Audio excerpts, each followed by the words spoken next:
So what I'll do is just kind of measure off about the height I want them to be at.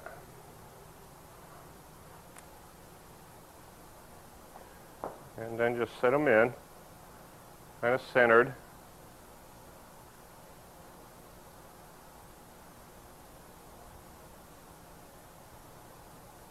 At different heights. And then just work the leaves in around it.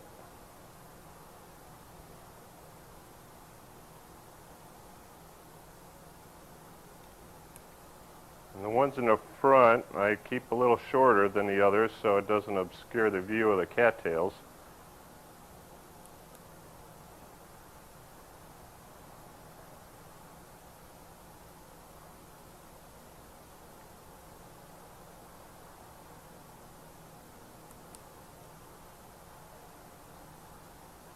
Not much to it, but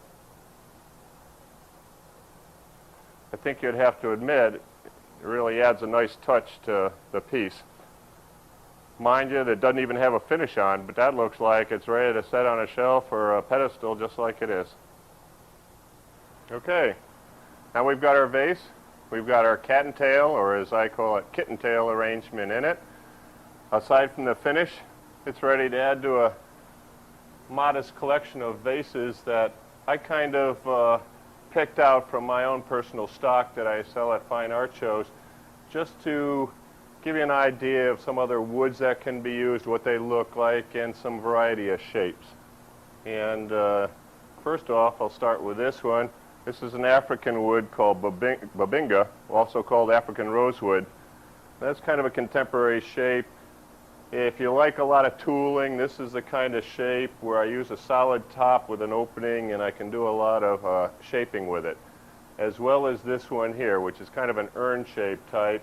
Now this one has 9 different exotic woods in it. And when I sell those at fine art shows, they sell real well, and they want them labeled from top to bottom, the name of the wood, the country it's from. Real popular seller, and a lot of tool work in that one. Now this wood here is zebra wood, which is an African wood, and that's what this vase is made entirely of. I think if you get the right piece of zebra wood, it can be a gorgeous vase. And then here is one large one out of Purple Heart, which is a wood from South America. That's the natural color of the wood. It's a wood that I initially, for beginners, would not recommend working with. It's a very hard wood. Very difficult to work with. The one helpful hint I can give you with that wood is once you do decide to work with it, after it's finished sanded, don't put a finish on it right away. Let it set for a couple days, because that wood, when it grows in a tree, is brown. It turns purple from a combination of contact with light and an oxidation.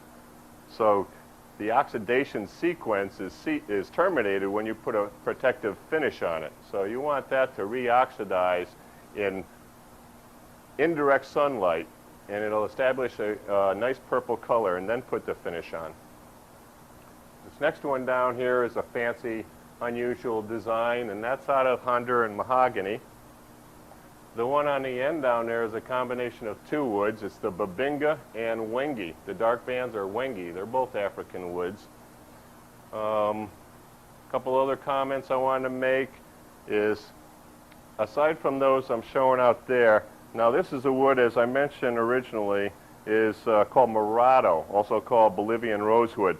Now it doesn't have the finish on it, and I want to show you how beautiful this wood is and what it would look like with a finish on it.